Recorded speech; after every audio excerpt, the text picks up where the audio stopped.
Greetings, everyone! Welcome! It is I, Tantus Naravan Dracovin, your Lord and Emperor here at the Dracovin Empire, and today is another special day. We're going to be talking all about tabletop.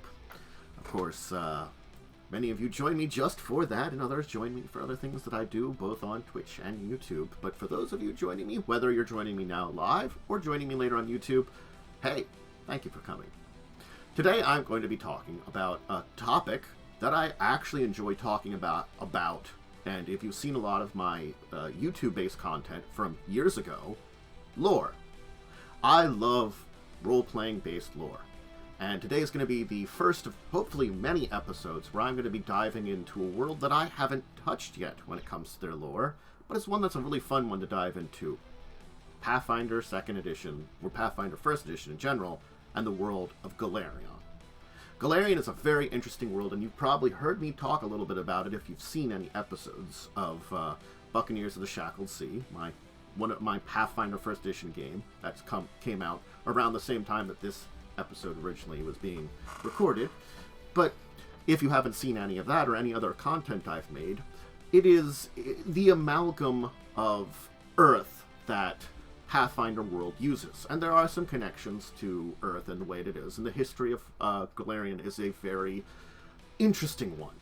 But rather than take on the entire planet as a whole, which I might do at a point in time, go for like the world history of Golarion, I decided today let's take a look at particular place in it. And today I'm going to be looking at a very interesting country, the Immortal Principality of Ustalav.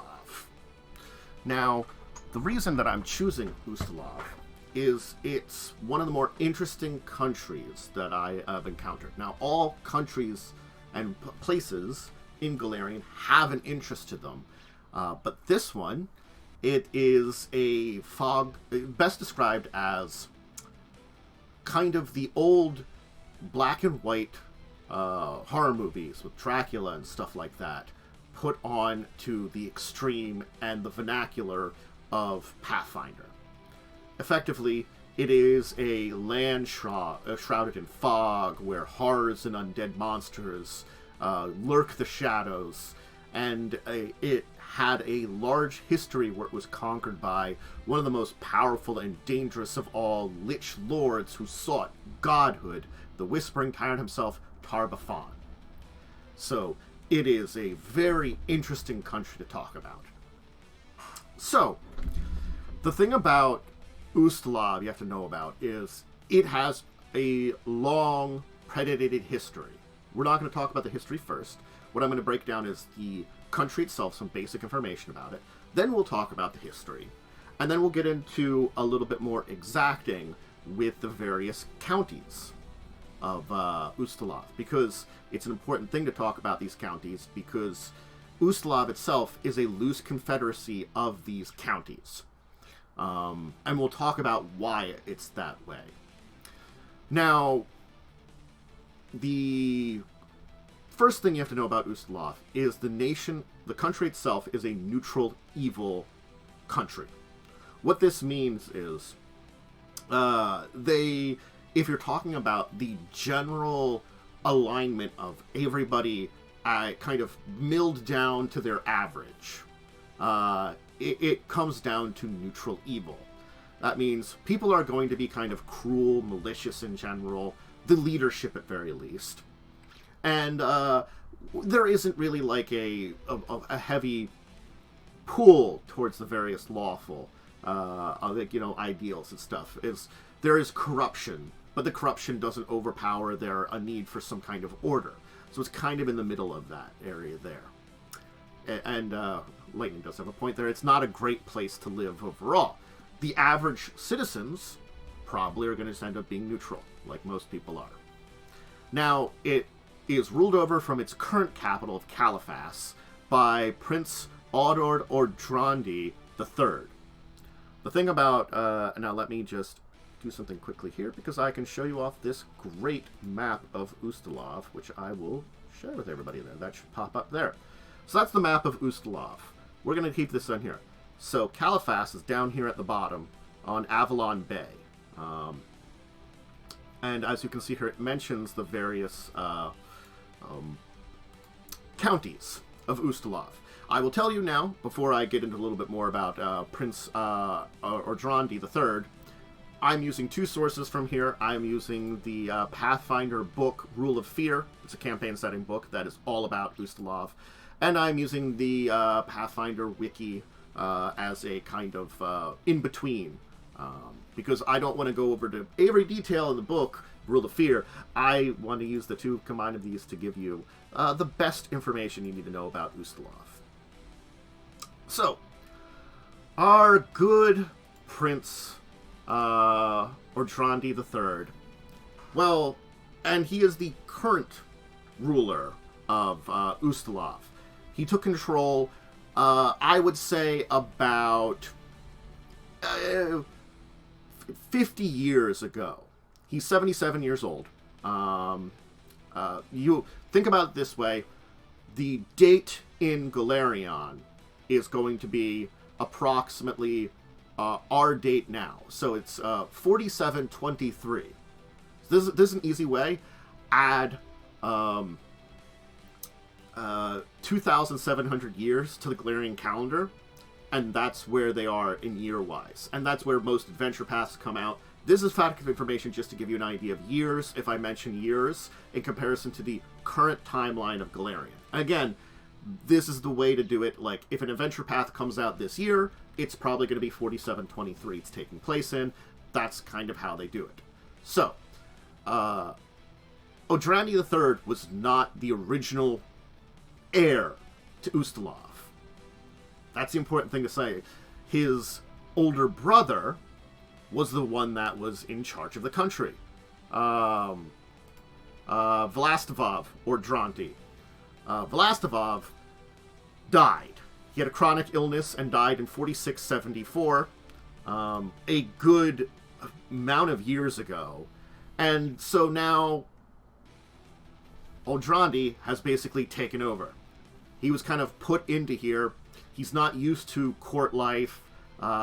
He never will be. He never is.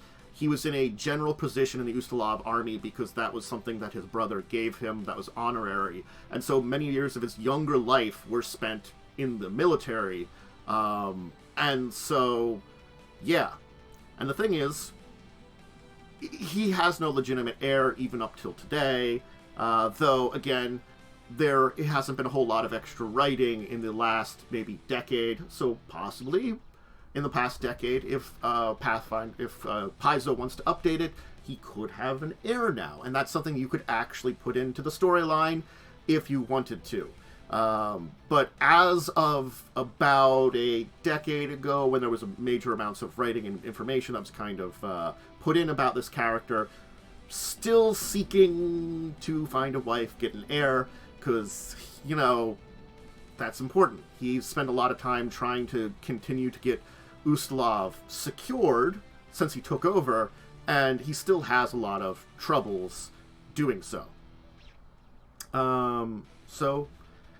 Yeah. It's not great for him. And that's the current ruler. Just to give you an idea of his brother, who was the one right before him, his brother was very unpopular in certain ways and popular with others. He was unpopular because he issued a lot of really bad decrees that were having traditional problems with it throughout the country. Of course, his chronic illness cost him his life. But one of the things that he did do, which has weird support for parts of the people, is he supported the Palatines. We'll talk about the Palatines when we talk about specific regions. But the Palatines, long story short, they were bloodless revolutions in a number of the counties, where the hereditary rulers of those counties were overthrown, and groups of basically citizens were put in charge of these counties. Still under the ruler of Ustalav, the prince in this case. So, now, Ordrandi III is not without strength.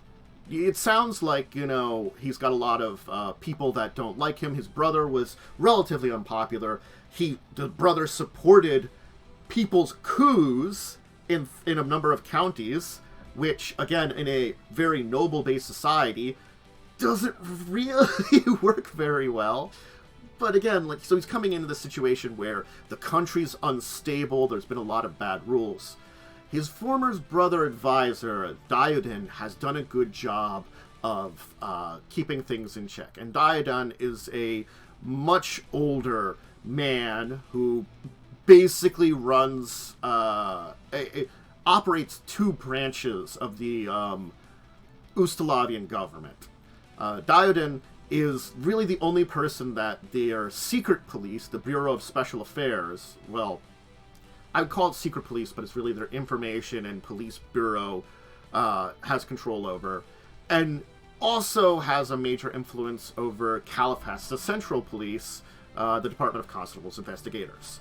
So it's sort of like there's this secret bureau, which is basically this secret service / spy network of Ustalav in the police department of Caliphas, and then the main advisor to the prince has basically control over these two things. And this advisor has been the one that's been telling, like, the prince, marry someone, have an heir, your family needs to continue. So this is the person is very, the royalty must continue. You know, so this is someone that is very loyal to the royalty, but also is very influential on the entire political affair of Ustalav. So, Diodin's an important one to know about. It's this kind of, like, give the central idea of how Ustalav works, to a degree. And so, it's good to have an idea of that. Now, if you're in Ustalav, there are 3 languages that you're going to be encountering. Of course, Common, or as it's also known in Golarion, Taldane, is the main one. Not to go into too depths with that, Taldane is the common language. It's still called Common, like most like D&D and other RPGs have a common tongue. You think about, like, you know, English is a very common tongue in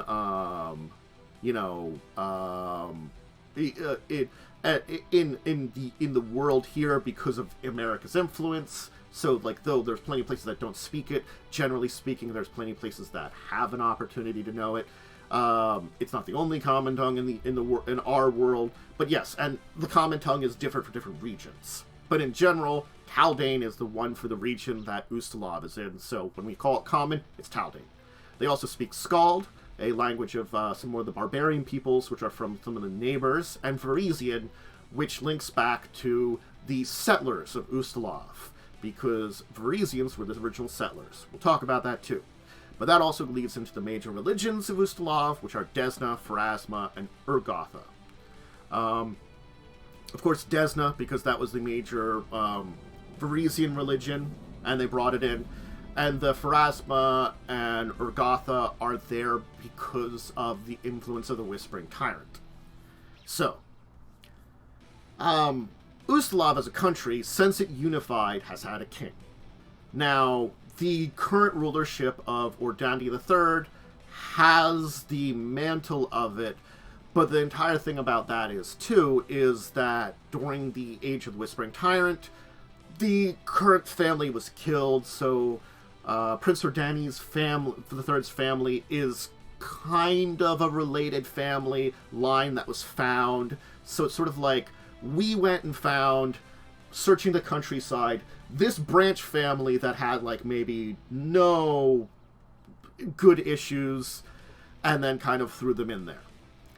Now, the other thing is, there is also the possibility of, and this is something you might want to know about, if you're knowing about the country, there is another bit of political issues here, because there's a possible bastard child of Prince Ordani's brother.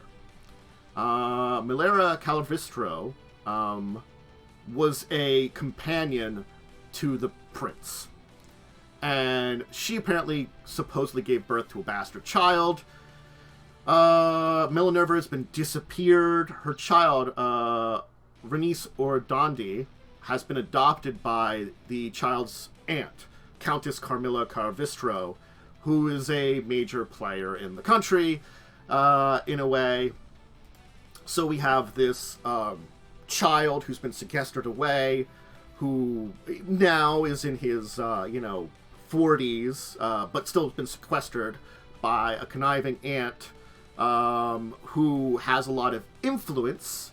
And the thing about, Countess Calvistro is she's over 70 and looks about 35. And is one of the most honestly beautiful people in all of Ustalav.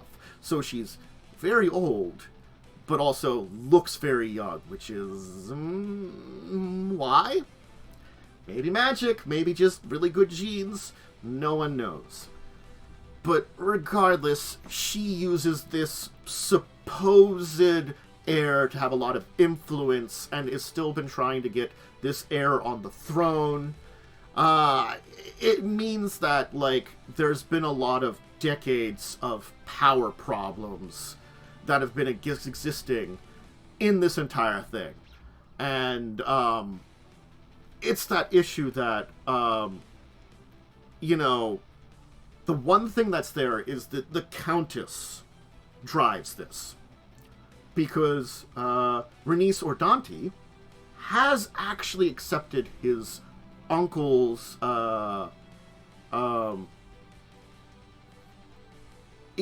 invitations in a way. He's been invited to court by Prince Ordanti, but the Countess assures that, the only times these two meet, they're kind of rehearsaled, and they don't really have really good, connections with each other. So it's sort of like one of these things is, there's just this political turmoil deep in the country. Now, there are distinct counties throughout Ustalav, and there are 3 types of counties, which will break down what these mean, but when I go over the entire counties. But just know that there are 13 distinct regions in modern Ustalav.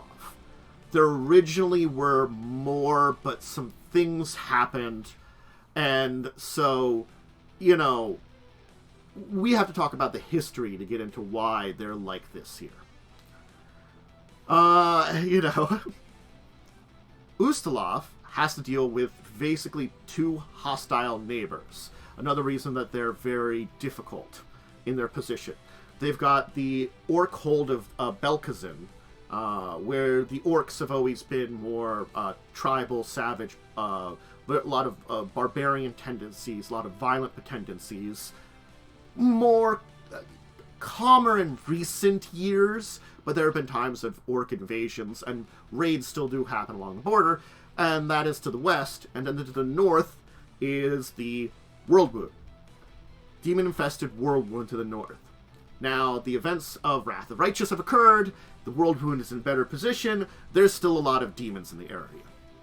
To the east, their neighbors not really much better, they're human nations, but there is the, land of the tyrannical living god, Ramazarian, the river kingdoms and their problems, and of course the barbaric monarchy of Numeria, all to their east.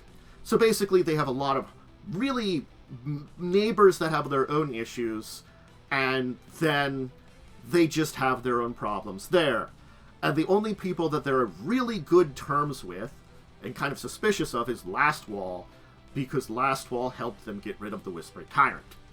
So we're now in a nation where we have a king who really shouldn't have been king, who's not really up to the court life and the political atmosphere of the country, who's probably, because of actions of the former king, not respected by the general, most of the counties, because most of the counties are ruled by nobles, respected probably by, sort of respected by a few that have the council groups, the Palatines, but even then they're only respecting a little bit because of brother and not really respecting, and then also has this tenuous of I needed heir, but also I'm maybe not legitimate because I have this bastard child that's, in there.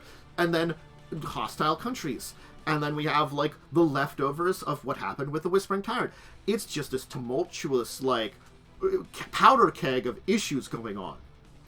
And the thing also is that the entire country, very geographically unstable, I would call it. And not by, like, a lot of things happen, is that there is, wherever you go in the country, and each of the various counties, it will be very different from another.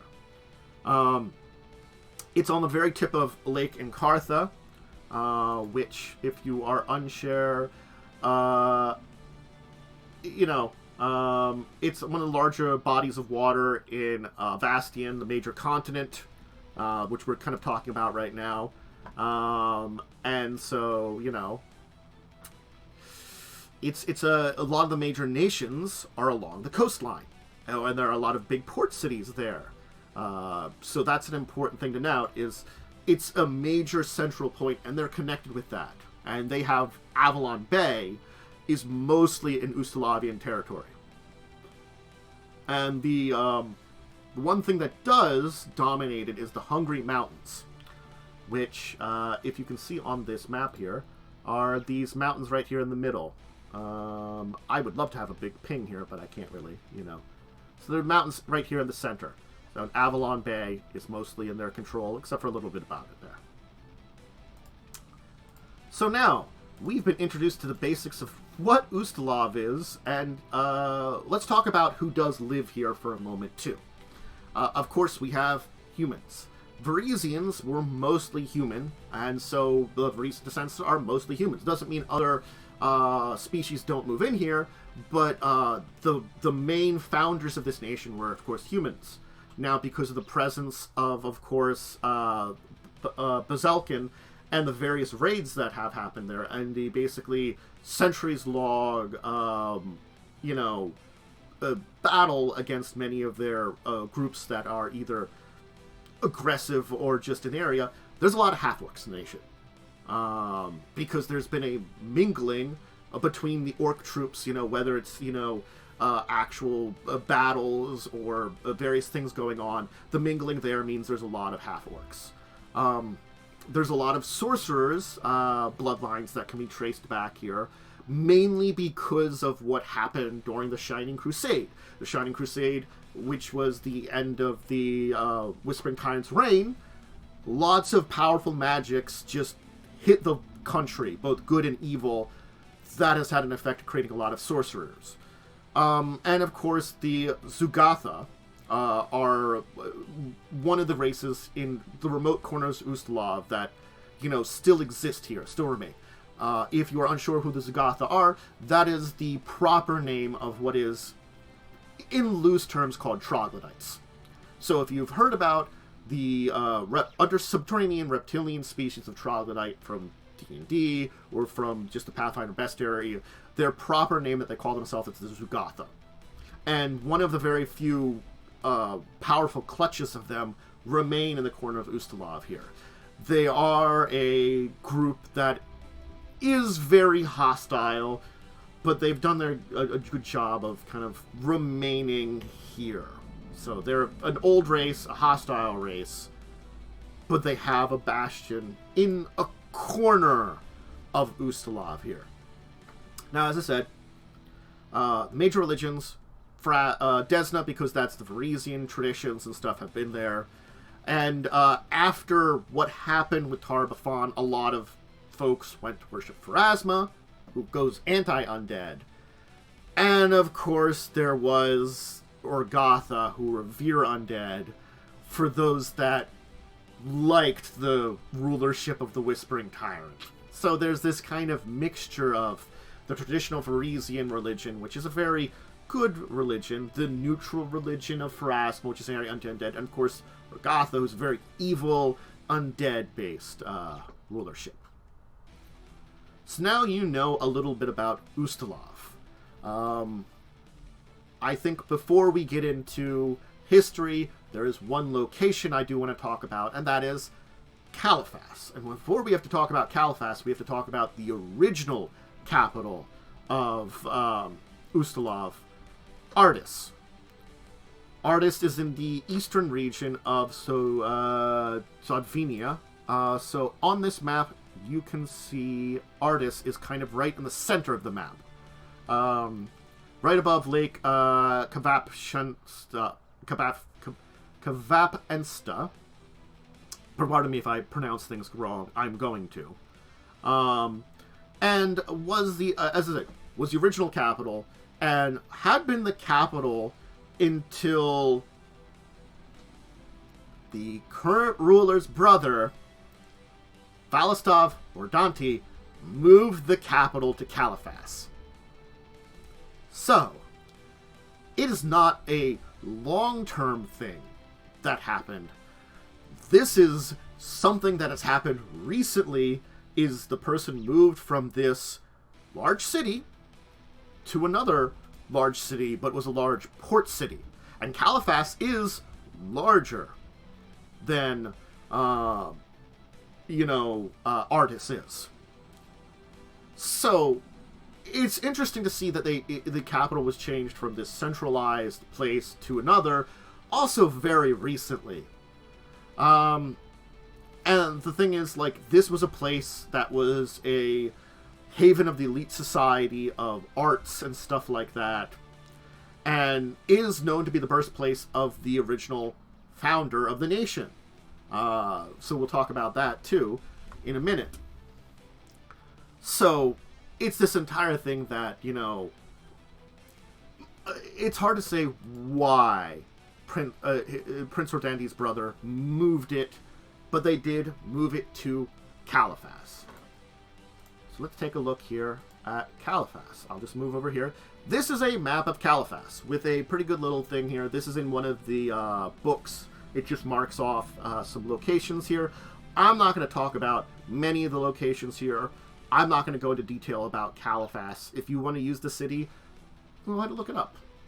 There's plenty of information on it, and there's even information in things like the book Rule of Fear has a pretty good information about Califas. But what we want to talk about is a little bit about Califas. Again, not going into detail about good old Artis here, because there's plenty that I could go into detail about it, but it's the old capital. What we want to talk about is Califas. So it's a large city.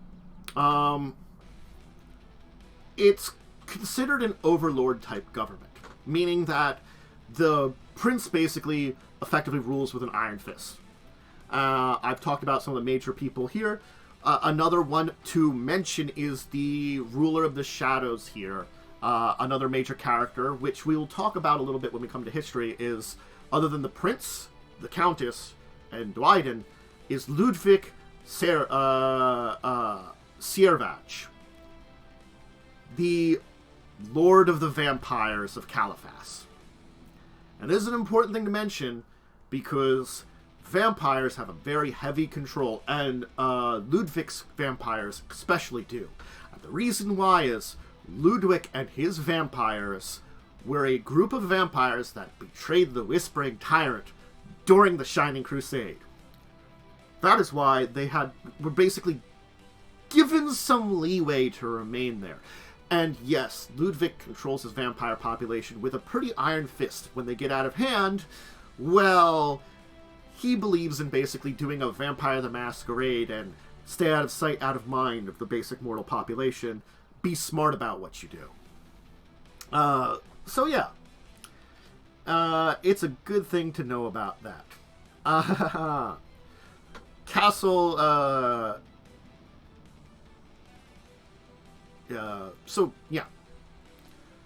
When Countess Calvisto was informed about the capital being relocated to Califas, Castle Strength was constructed. So this is a very new castle. It's got stained glass, flourishes, crimson stone. It's been completed now. It's the center of the city, kind of thing. It's, Prince Ordandi has his royal throne from. There's like a Hall of Peers where 16 traditional statues, portraits of the ancestors. It is something that is made to look like it has this history of Ustalav when it really doesn't. And of course, because the Countess put it in there, there is rumors that there's like hidden floors, passages, escape routes, and all that stuff. And this is another reason that you can see that the Countess wants to get her nephew, who's the, you know, nephew of the king on the royal throne. Yeah. And of course, Leith Manor is Countess Calvestro's estate. Another place that's very important in here, in the city itself. There is an important the Cortifax archives, which you can see is one of the major places of information gathering in all of Ustalav. And many of the professors and people there basically gather information throughout of Ustalav. These are like the ones I want to kind of mention, and I'll throw out there Havengard Lunatic Asylum, because honestly it fits with the place that there is a asylum one with a lot of bad rumors and information about it. So if you want to look up that one a little bit more yourself, go ahead. But Calfas is a city that you're not going to find everything in the world. But certainly it is a place that it's got a lot of corruption, not a lot of crime. It's very economic because it's a port city, but it's also got a very powerful control of the law in the town here, which is an interesting thing, that juxtaposition. That its law is very powerful, the crime is low, the corruption is really high, it's a port town, and you can get a lot of information there. It's strategically powerful. And that means it's a good reason to switch to this to being the capital of Ustalav. There is a lot of strategic reasons behind it, though the traditional reasons kind of go against that kind of thing, where the previous capital, Artis, yeah, you know, they're probably, you know, still unhappy about the change. But again, previous prince, a lot of changes, a lot of strange things going on here. Yeah. So, now, Calfas's main harbor is protected by the Reaping Rock, which is kind of a cursed blessing. The Reaping Rock is a area that shelters the harbor from powerful storms, but also basically is kind of like this, a area that causes crashes a lot. You know, it's unfortunate that there's a lot of, you know, when people are going in to get into the port here, they crash a lot. The Reaping Rock is, of course, 26 on this map here. It's basically this little toe-in that makes it very good to defend. This entire thing, this kind of like large escarpment protects the port from storms, but it makes it hard to navigate in. A lot of people have died to it. Unfortunately, a lot of ships crash there. It's kind of like its own little lake area that kind of creates a lot of mist because of this kind of shrouded extra area, even within the major bay itself. You know, the city was originally founding in the wake of the Shining Crusade. So this is a newer city. Well, yeah, and the Undead Sharks, too. That's the thing, too. Calfas is post-Shining Crusade, while Artis is founding of Ustalav itself.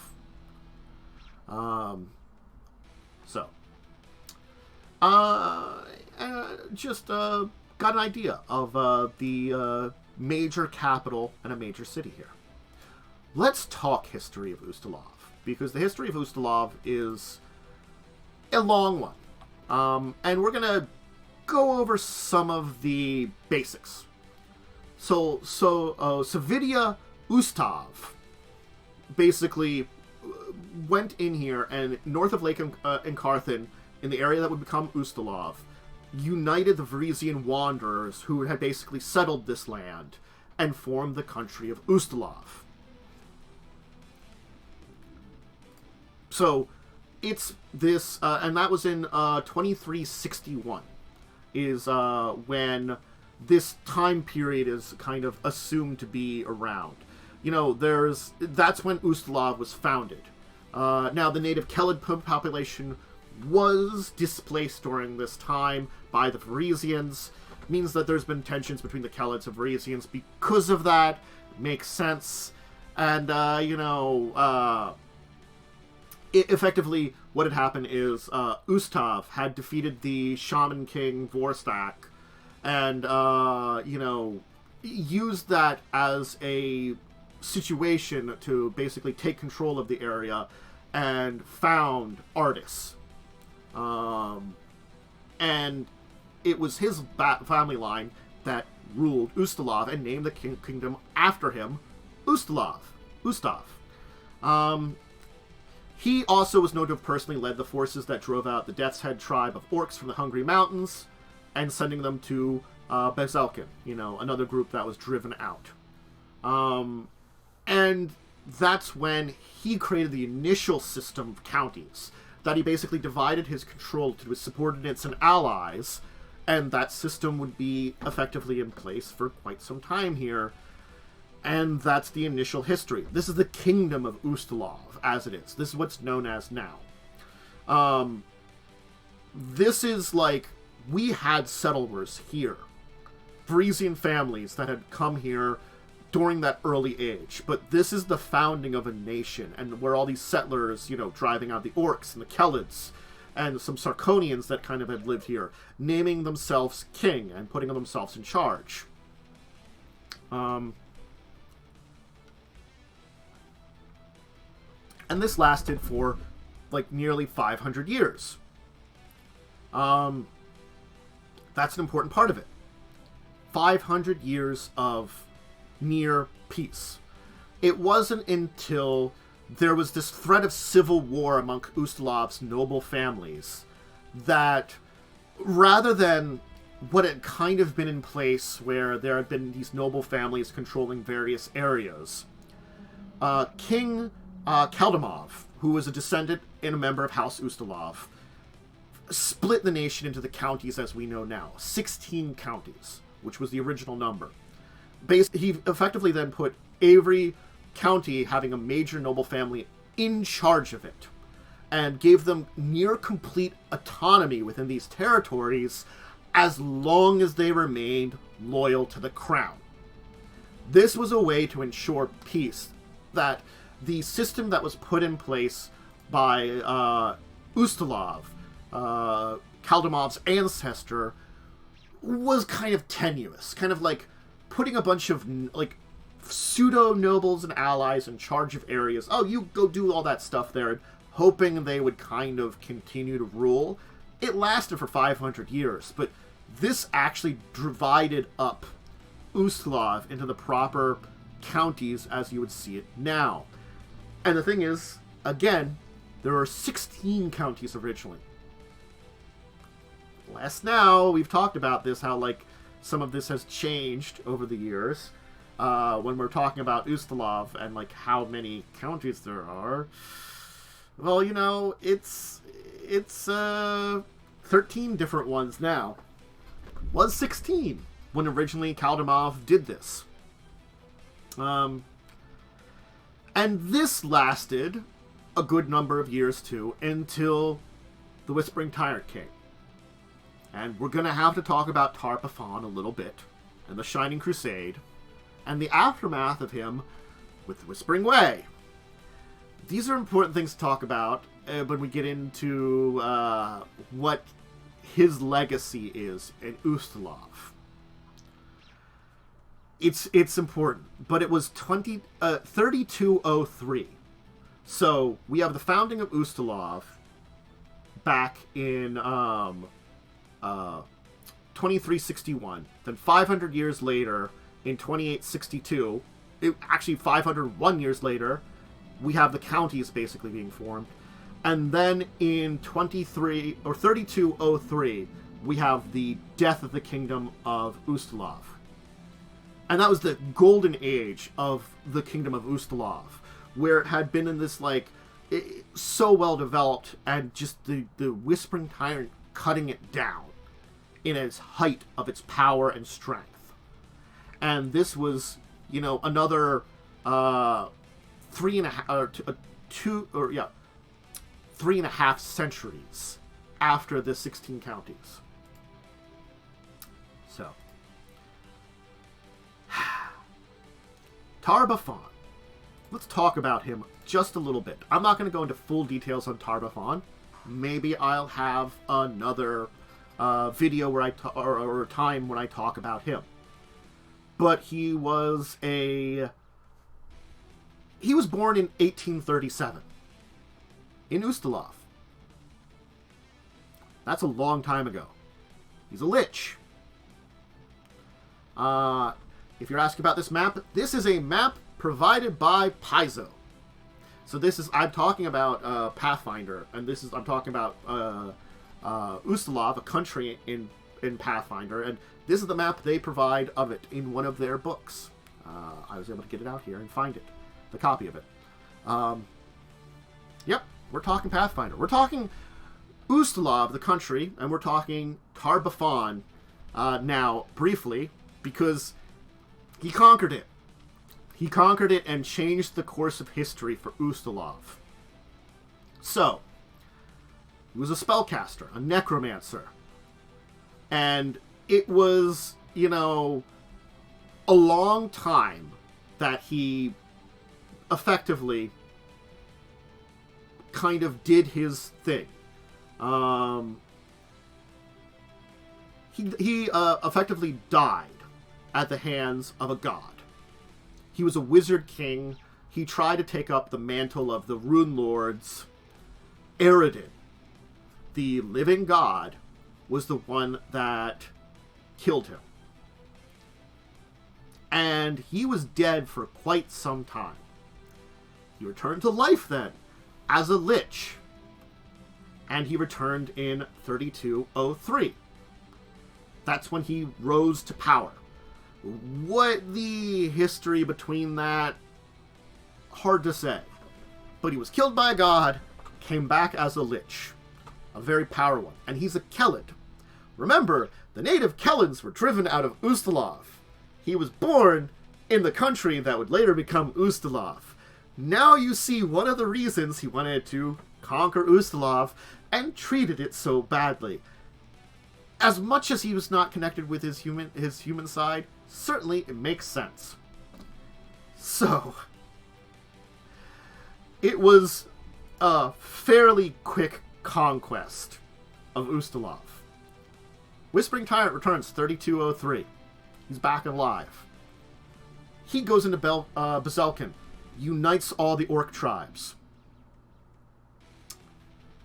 He convinces a wizard, Soroko, to basically have an uprising in Carrion Hill, one of the major ancient cities in Ustalav that was built on top of a Kelid religious site. Soroko murders thousands in the name of the Whispering Tyrant. The ruler, King Ardis Virholt, or Prince Ardris II, King of Ardris Virholt, rallies forth against the Lich and loses his magic blade, Corpse Light, something that was a powerful artifact for fighting undead. And then the Whispering Tyrant begins his crusade to conquer Ustalav. His monstrous hordes of orcs and undead monstrosities and all kinds of things lying down across the country. Ustalav has their armies, of course supported by the Church of Pharasma, who's against it, crusade against it, with one of the major powerful, a Virholt himself, a Prince Virholt, a powerful bishop, using Raven's Head, one of the most powerful artifacts of the Pharasmian Church, in a crusade against to Gallowspire, which was the seat of power of the Whispering Tyrant. They failed. They lost. The Holy Warriors fall. The master of the Virholt County basically flees the battle, and this is the turning point. The counties fracture. They fall to the Whispering Tyrant. King Ardis, the last of the Ustalav line, is slain in the Battle of Dawnmarsh. He's then reanimated as an undead and helps lead the battle into Ardis and to the palace. The end of the kingdom of Ustalav. And it took 2 years. 3 years since the Whispering Tyrant rose. 2 years of war.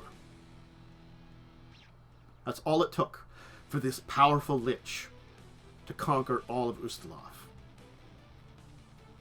And he ruled for nearly 600 years uncontested over this country, turning it into a cesspool of undead. Something that hasn't left Ustalav. Ustalav was a wild land. It is now a cursed land. And it is all because these 600 years he ruled.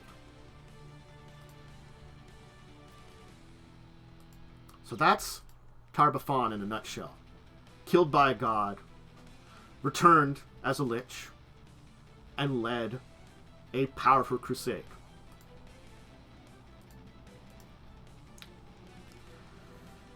So, the Lich King himself, knowing his dark secrets, knowing his things, and doing his stuff, ruled for all that time. He was trying to create a land of the dead, almost. The mortality just were used as slaves. So he enslaved the people to work for him. And as they'd fall, rise as undead. They languished under a horrible despotic rule of the Whispering Tyrant. It was 3754 that hope began to change, because this had been 600 years of a necromantic, undead nation. And remember what I mentioned earlier about neighbors. That they have Lastwall, which is a pretty Lastwall as a neighbor nation is a good one to have in this case. They're not big on this. And of course, Taldor, a very powerful nation, didn't like this all. So they worked with Lastwall to create something new. The Shining Crusade, that's what they called it. It was Lastwall. Well, Lastwall wasn't really a country until now, is what I mean. Is what I should say. Lastwall is what was formed as a result of this. So the Taldan Empire, the Dwarven Kingdom of Kragadon, the Knights of Osman, united together in 3754, and in 3827 imprisoned the Whispering Tyrant. They didn't defeat him. They imprisoned him. So that's the thing is, they won, but just barely.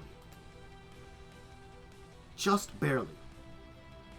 In 38, and it took them so long. So the crusade and the idea of it was launched in 3754. It took them 50 years to organize enough of a force they felt they could take on the Whispering Tyrant. It was 3801 when they actually landed on the shores of Avalon Bay, where they strallied forth with the dwarfs and the Knights of Osman, joining with the Taldanian forces, and then it was 27 years of war. And this is like 75 years nearly after the crusade began, when the Whispering Tyrant was defeated.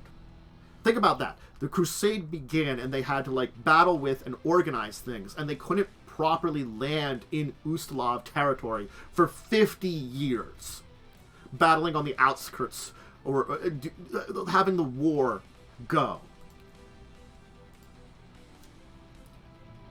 It took a long time. And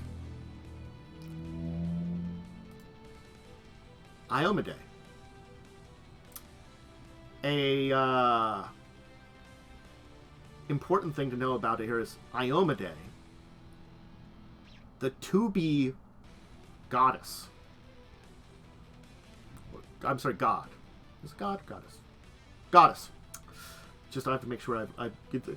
They use language weirdly in some of these things that you're kind of referencing. Iomade was one of the leaders of the Italian army that pushed it when they were mortal.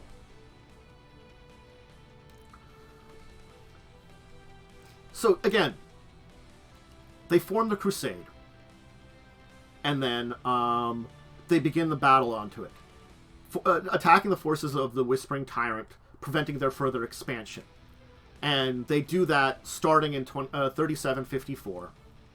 And, you know, they rally together, battle forth, uniting these groups together. You know, then that beachhead is when the tides of this war are really important.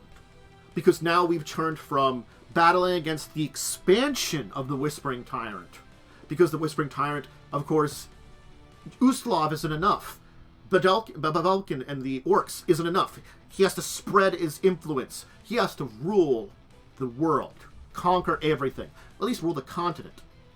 So, this crusade's begun to battle him back against it. And now, after 50 years, they make landfall. They have found their way into the heart of the country.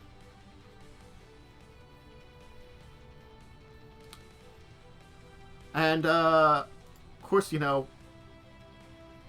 Iomade joined the... Iomade, effectively right after the Shining Crusade, became a god kind of thing. That's an important thing to note. So this is a major character who's part of the Shining Crusade, joined in 3816, was with the Knights of Osman, and was in the battle against the Whispering Tyrant. Before then, afterwards, you know... and, you know, it's Iomade's sword was broken by the Whispering Tyrant. And led to a powerful artifact creation, Heart's Edge. So think about that. And then, of course, one took the test of the Starstone, became a god, etc., etc., bam. It's interesting to see how these things are connected. So, landed our forces, battle our way through all of it. This is a world threat. And, unlike the first time that Tar-Baphon as the Mortal was battled by Eredin and slain by Eredin. Because that's the thing, is that's why Eredin, a god, slayed Tar-Baphon. Saw him as a global world threat. He didn't join the Knights of this Shining Crusade. Now, Eredin's herald, Arzani, did join the fight. But she was killed by Tar-Baphon. No match for it.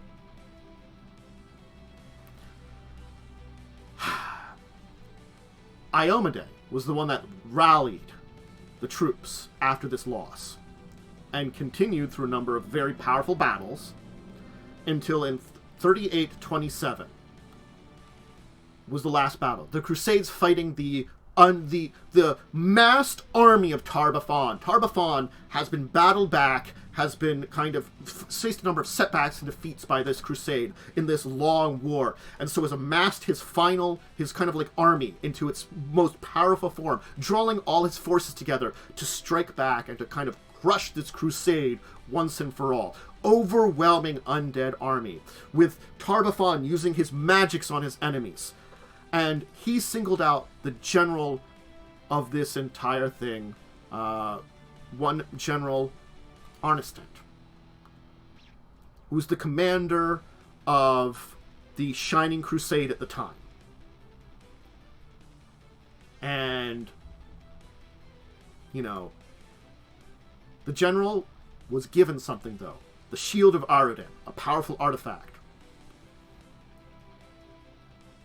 When Tar-Baphon reached out to kill General Aristat, the Shield of Aroden attempted to protect it, this powerful one, and absorbed the death magic of Tar-Baphon and broke into dozen pieces. The Lich's hand was embedded, like the hand with one of these pieces. This incapacitated Tar-Baphon. His soul returned to the phylactery in Gallowspire, and it gave the Crusaders time. General Aristat died from that attack. Tar-Baphon's attack killed the general.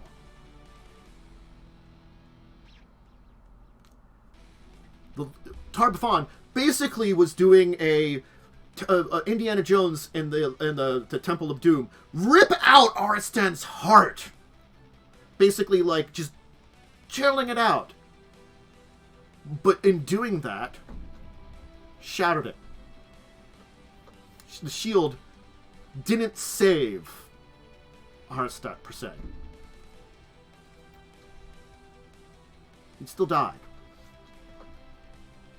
But it gave them a chance. And what they did is they erected a powerful seal on the top of Gallowspire, entombing Tar-Baphon within. Basically changing Gallowspire, his grand tower, which we're going to talk about Gallowspire and what it really is in a second. I've mentioned its name. But entombed him within it. The orcs fled to Belkin, back to the tribal infighting. Slaves were free. Ustalav was free. Many of his undead were killed.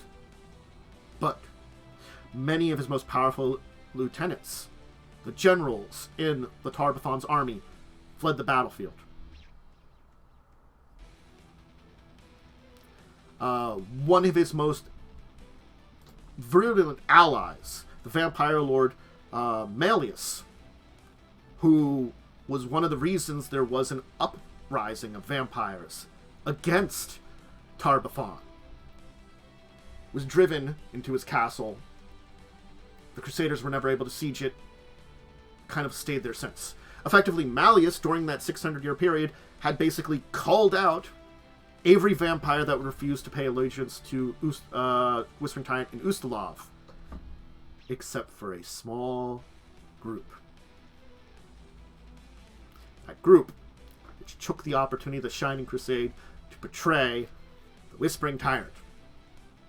So you can see how this works now. It's all connected.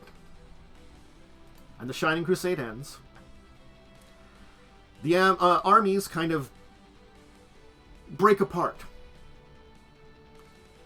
The fortress city of Vigil is ensured to watch the tomb with the Knights of Osman, and a country is formed to watch the Whispering Tyrant. Last wall. So yeah. Of course, again, think about this. I talked about the half-orcs, where there was the battles with it. Half-orcs were occupying it under the Whispering Tyrant for 6 centuries. Of course, there's a lot of half-orcs. Now, there is a note that I want to make. 2 notes here, because we'll talk about these before we talk about... Because we can't talk about modern Ustalav without talking about influences on modern Ustalav. And the defeat of the Whispering Tyrant led to the creation... well, not the creation of a organization, but Tar-Baphon effectively took over an organization. An ancient organization based on undeath. The Whispering Way. The Whispering Way had been around, but it hadn't been that powerful until Tar-Baphon became one of its most powerful members. This secret undead worshipping organization that promoted members becoming undead and were very secretive. It was a golden age when Tar-Baphon... They had 600 years of this secret organization. And then all of a sudden, still remaining secret because the Whispering Way was not just in Ustalav. There was, it's a organization in Golarion. Now they've lost Tar-Baphon. And so the Whispering Way breaks down a lot. And of course, that's where they come in and having the Whispering Way. One of their major goals changes to freeing Tar-Baphon. Because under Tar-Baphon, many of them sought the path of undeath and were able to reach it. It's their champion. So, the Whispering Way has a very powerful influence in Ustalav. This is now a new shadow organization in the country of Ustalav that was brought in by the Whispering Tyrant. Of course, in Birlik, the Cursed Land, which we'll talk about, they have a lot of control over. It's where the Whispering Tyrant ruled over. Pilgrims of the Whispering Way go to Gallowspire. Now, Whispering Way has influence everywhere else, but really, this group of cultists is strongest still in Ustalav. They're headquartered there. Of course, they're across the globe, but they're headquartered there. Now, again, I will note, it's important to know that in 4719, Tar-Baphon, Tar-Baphon was freed in 4718. 4719. In that area. Remember, it's now 4723. It's same end 2 years as us. So Tar-Baphon's been free. But if you look at, hey, there was an adventure path. A group of adventurers defeated him because of some things that happened. Effectively, long story short, Tar-Baphon's out there now. Probably wants to threaten Ustalav. It's another thing that's in the things. He's been defeated again because after his imprisonment, he came up with a very powerful weapon. And effectively, accidentally connected it with some adventurers who were able to use that ability to effectively foil his plans. He was trying to become a god at that point in time because his attempt at ruling the world failed. People were going to stand against him. And, after all this time, a lot of the groups that were under him either have been destroyed or things like the orcs weren't refusing him. So now, he failed to subjugate the orcs, which were powerful things. So he's been, Isle of Terror, which I don't even know if it might be on this map. The Isle of Terror in Birlik is where Tar-Baphon now is. So hey, there's another threat to Ustalav that's out there, and another problem. The thing that ruled them in slavery for 600 years, it's freed again. Granted, it's failed in its battles, but hey. So, Eridak was the Whispering Tyrant's capital in Ustalav. It was a city in the Virlich territory, which is currently one of the territories, if you see on the map there.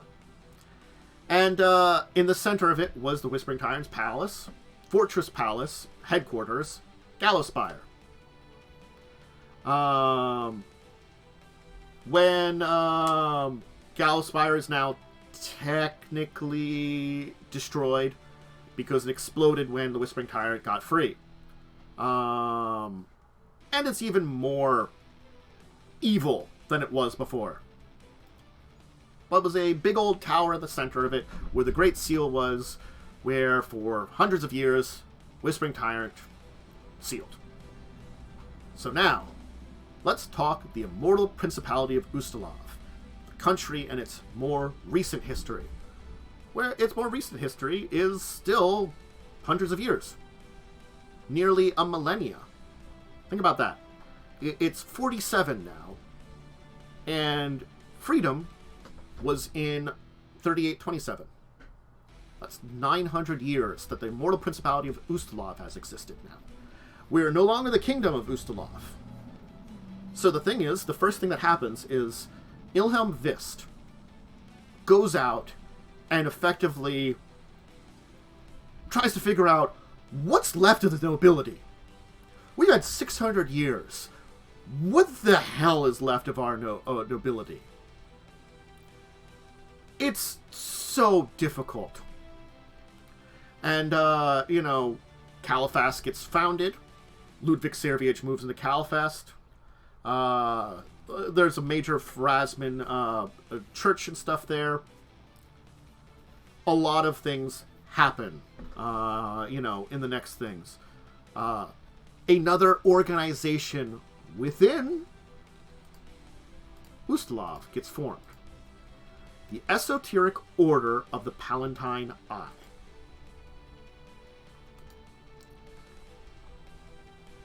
This is another secret organization.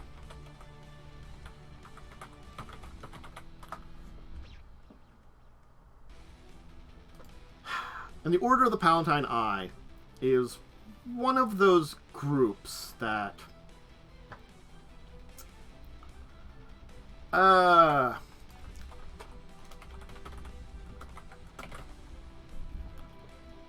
it's best described as a secret society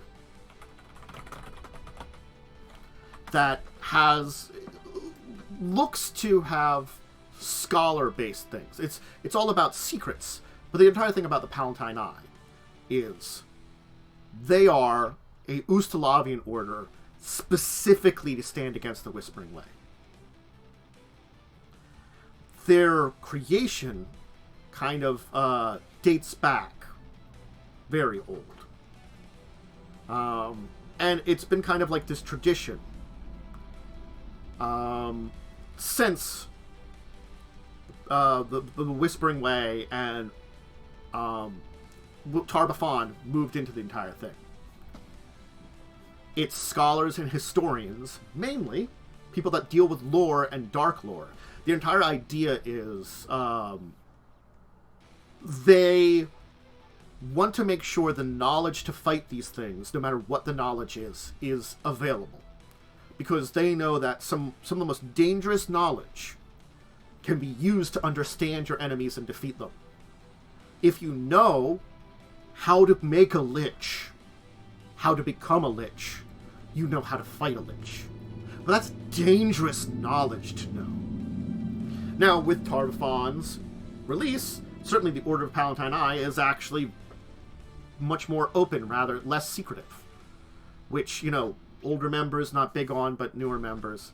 But it's been an order that kind of was formed out of some secret movements that were kind of these philosophers. And the founding, it was 3988 when the Esoteric Order was officially founded by Aldous Aaron Cantor in Violent. Of course, the Palatine Eye has had to be secretive since then because people didn't really look to them very well. There have been a number of issues that have happened in the Immortal Principality since its founding. Oh boy, but it can't really forever. It can't. They're in a dark age technically. Well, the dark age that they had. They're coming out of dark age. They can't reclaim that golden age they had. It's just, and they have weak rulers too, that have really prevented a coming back. The Orcs of Bazalton have been a threat then, since the Whispering Tyrant's end, because their border. The Orcs often raid a lot of counties on that border. The thing is, there was a large battle under Count Adachi during the 41st century. Count Adachi led a order because General Kavzan basically was this powerful captain turret general that led forces, or led a group of forces to drive out the orcs from Ustalav, finally. Dachi failed to defeat Kazvan. Eventually, there was this entire battle that resulted in his defeat. The orcs were driven out. Kazvan wasn't forming his own country. He built he had a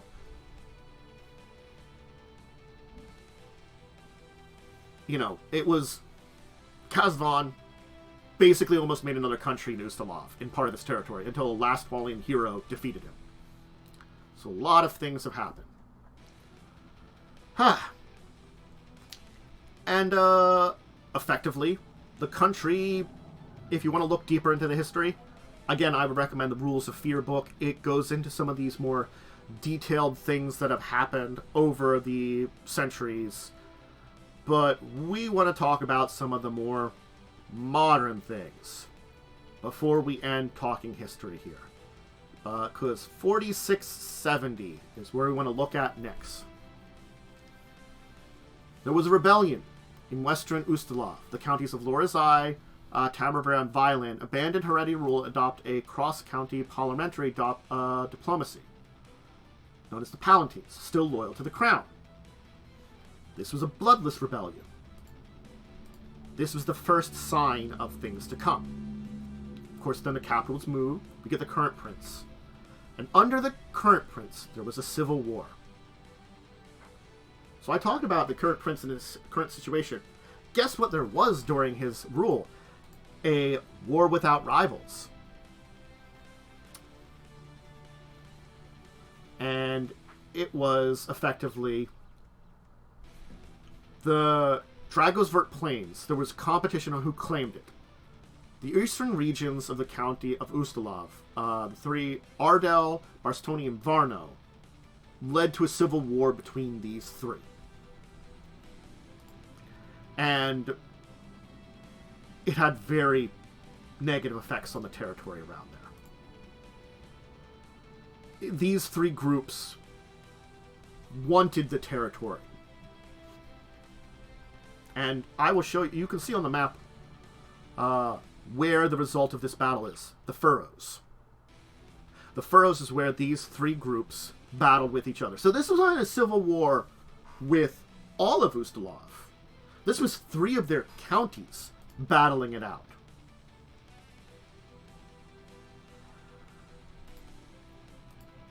The result, of course, is the desolation that is the Furrows. Because they invaded each other, they battled it out. These three took advantage of the Prince Ordandi's lack of control, of his inexperience as a young ruler at the time that they created this battle. They went into trench warfare, into like horrible, like there were really bad tactics that they did. And the invasion began in 4687. The entire thing ended in 4693. This entire thing ended in 4693. Ardel got favor from Caliphas. Neska's forces made a defeat, withdrew forts, and Forka came back to Ardel. And Count Neska was denounced as a tyrant and convicted of treason. You know, it was this battle between these three. Neska salted the earth. The furrows were burned, salted, the villages slaughtered to the last. Furnica was despoiled and became a haunted wasteland, a terrible wasteland known as the Furrows. It was a beautiful field. The ghosts of dead soldiers haunt it. No one wants to deal with it. Neska eventually repaid reparations to Ardel, but The Furrows is a mark in more recent history on this place. Let's talk Ustalav counties before we end today. So as I said, originally it was 16. There are 13 distinct counties in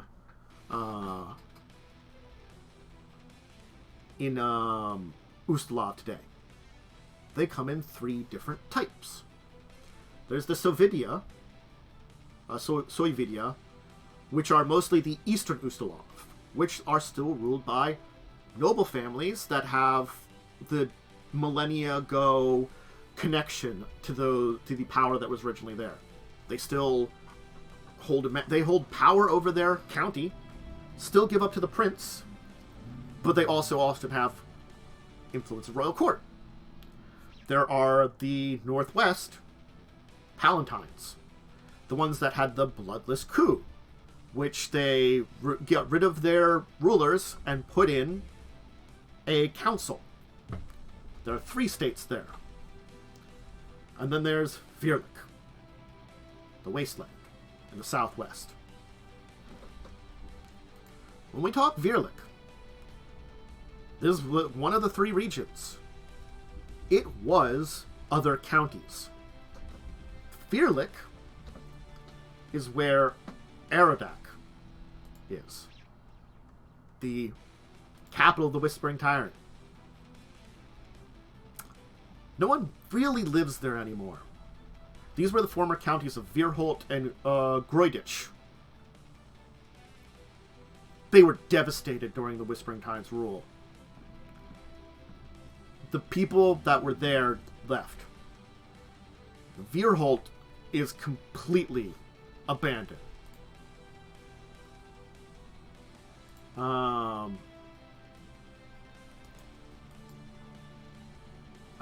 Gorgich has some people, but like Virholt, it was the first conquest of the Whispering Tyrant. It suffered the worst from it.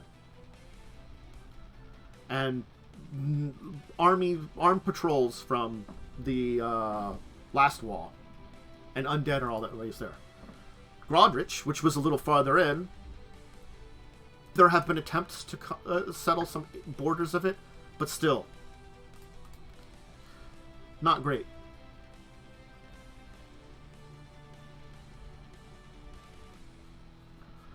Now, there have been some other counties that have disappeared, mainly more for political reasons. Janiot was near Avalon Bay, near Varno. After the refounding of Ustalav,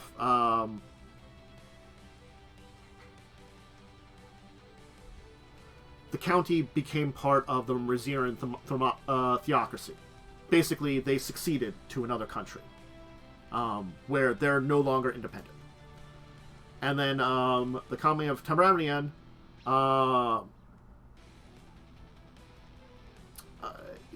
it has it's in Canterwall, in the Palatines. It also kind of declared independence after Lorzai died. The thing is, Caterwall kind of took it over. It's in Caterwall now. So, it was merged in because of stuff that happened. Tarvania, gone. So, let's talk the traditional, the Sovidia, because there are 9 counties of the Sovidia. The 3 counties of the Palatines, and of course, Virlicht, who is, no one really rules it, it's just territory that's a county, that's, no one really controls it the same way. So, Sovidia, as I said, ruled by the royal the noble families. And we can talk about the 9 different ones that there are. There's still, as you can see, the furrows as a result of Sovidia battles between each other. So you can see how there are problems in a lot of these places with how they do things, unfortunately. Just not issues with the way that they deal with things. So Amans has Lake Kabasta. It's... There isn't a lot to say about this one, other than it has a major lake there. It's ruled by a Count Lucien Gananda, a big game hunter.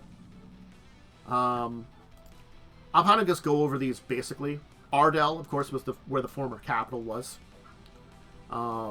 It is ruled by... It's the birthplace of the original ruler. And Countess Vendachila is the current ruler of it. Again. The thing is, Ardell is fading from its greatness because it's where the capital was.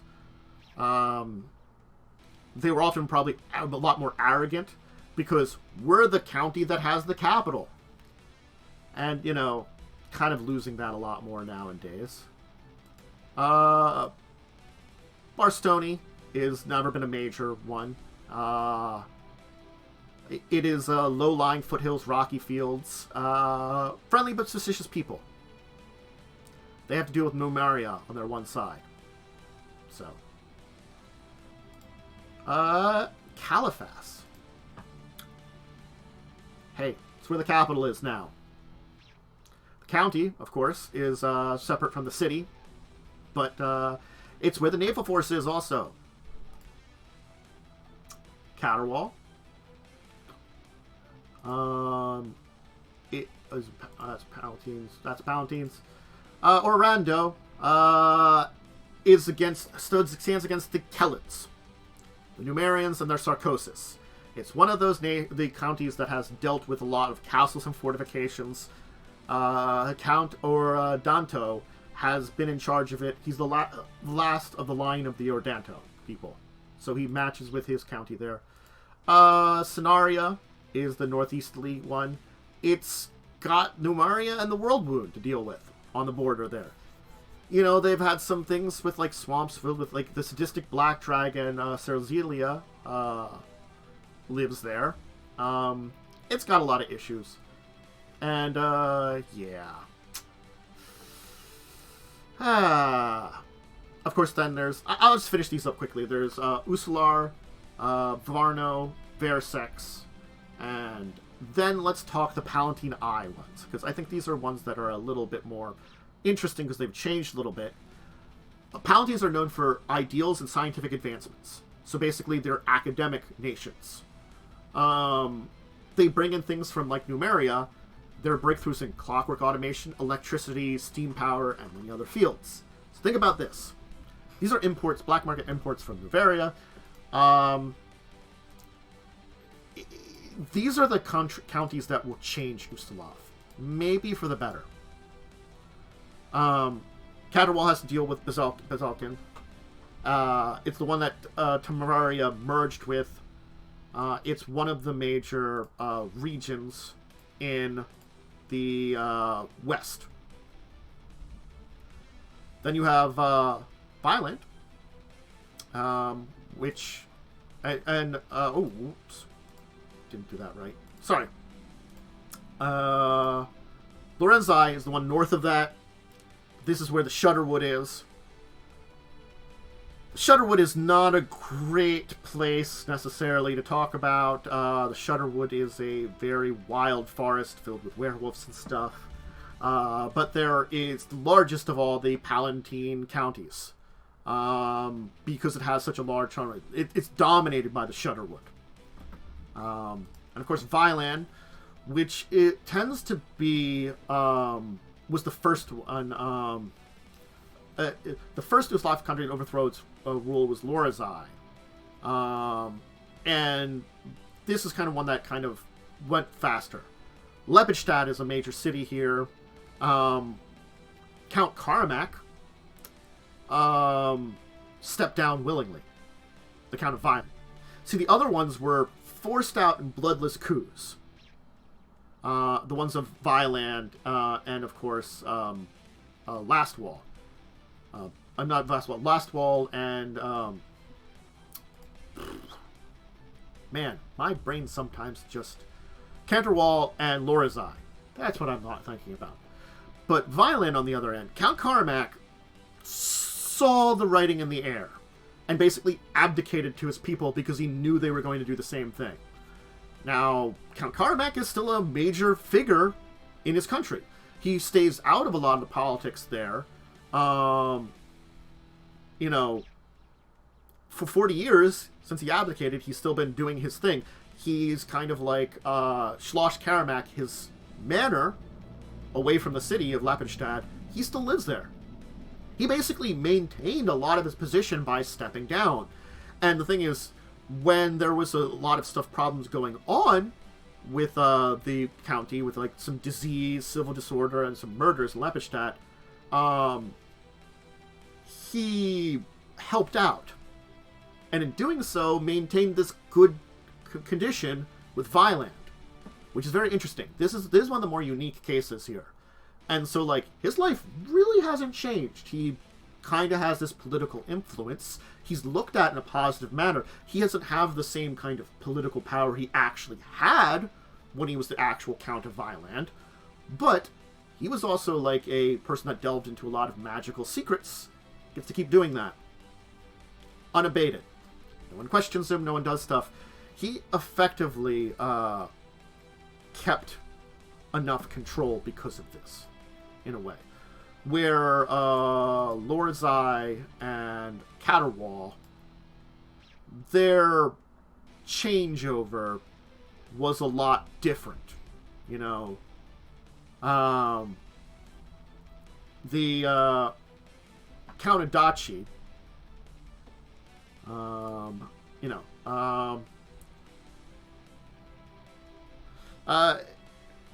the Count of Caterwall just kind of driven out, and Lorazai, similarly, you know. We don't know their counts now because their counts are kind of gone from the picture. While Violent, we know about their count. But that's the region, and you can read up more on these exact regions and find a lot of information. And as I said, I've mentioned it before. I'll mention it again. The counties, you can find a lot more information and notable sites in them in the Rules of Fear book if you want to really use a specific one here.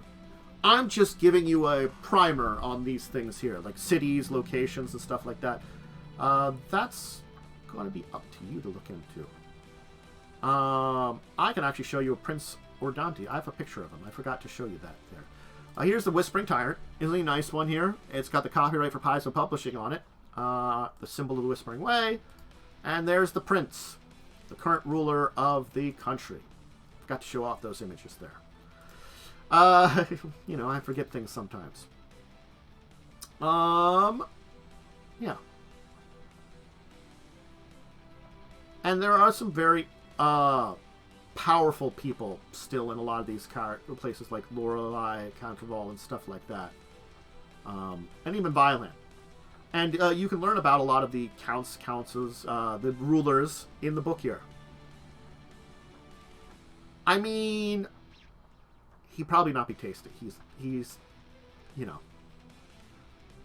Count Carmack is like the weirdest man ever, and I just see pictures of this man, and I'm like,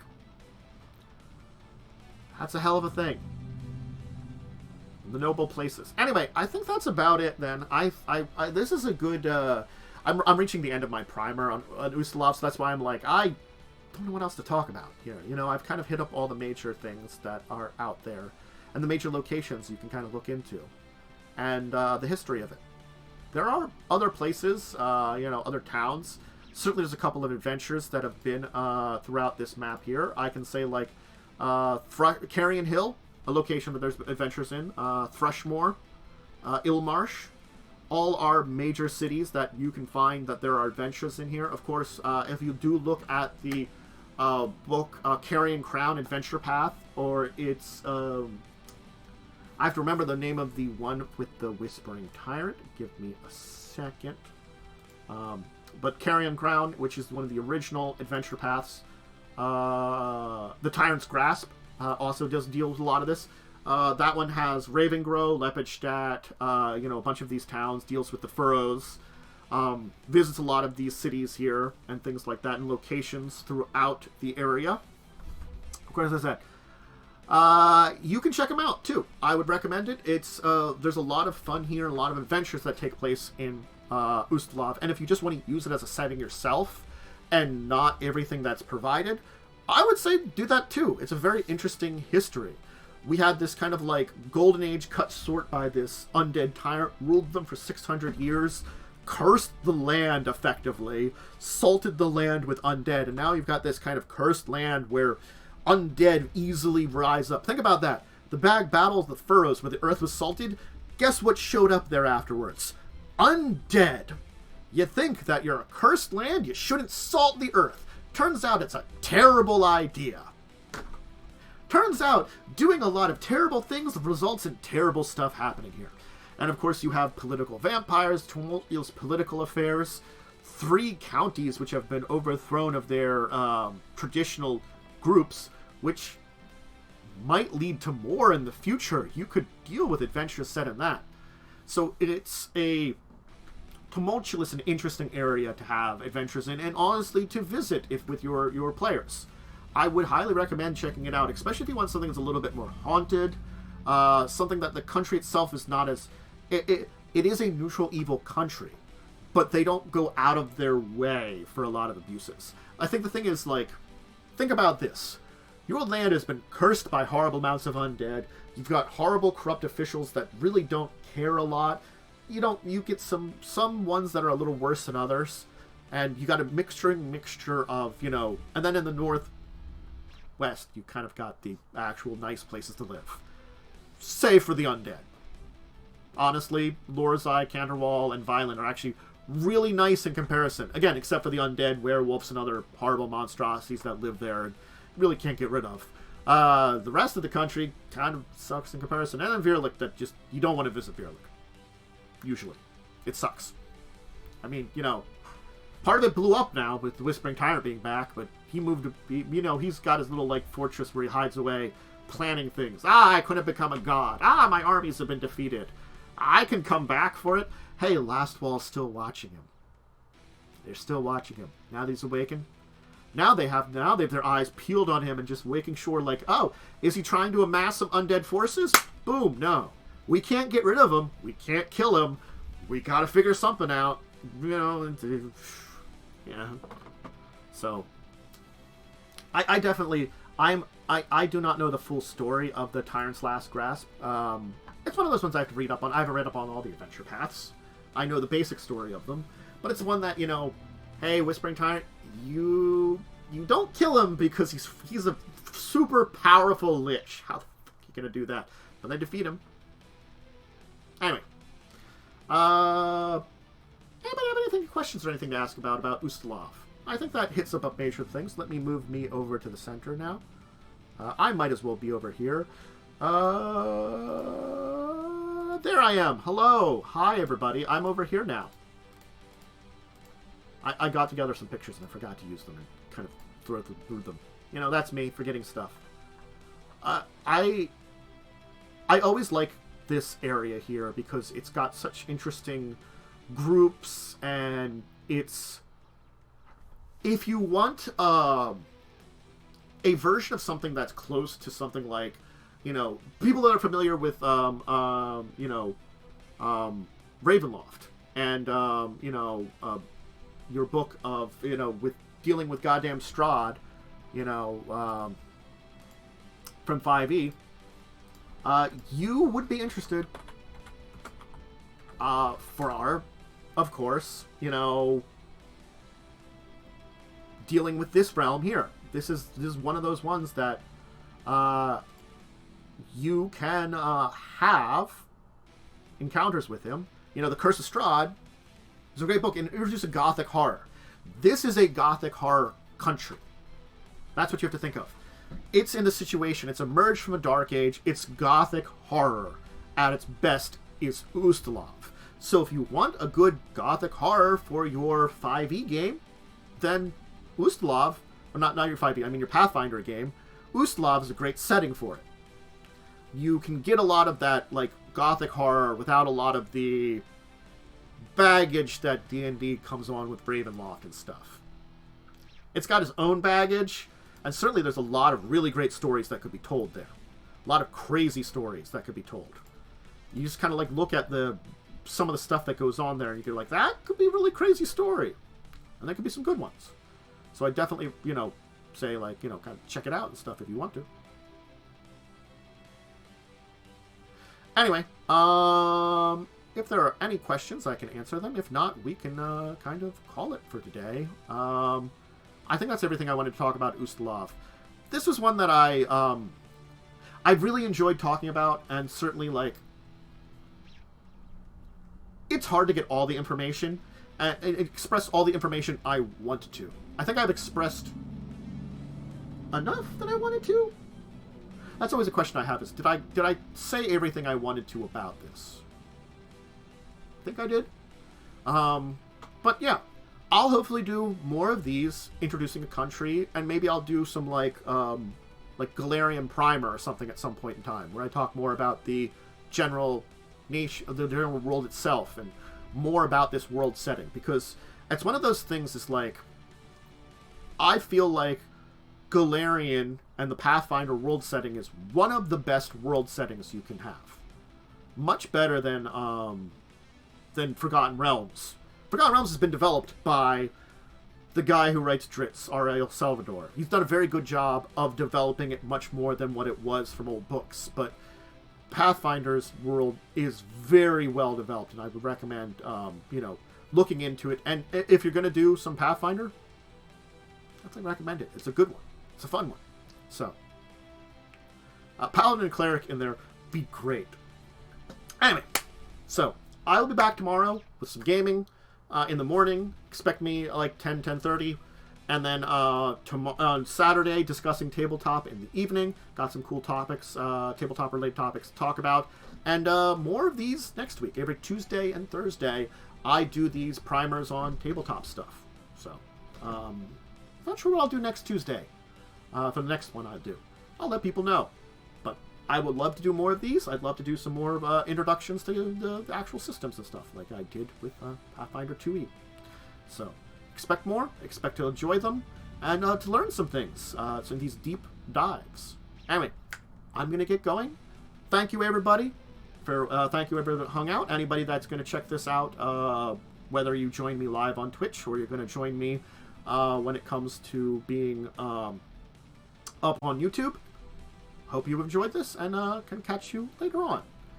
Farewell, everybody. Bye.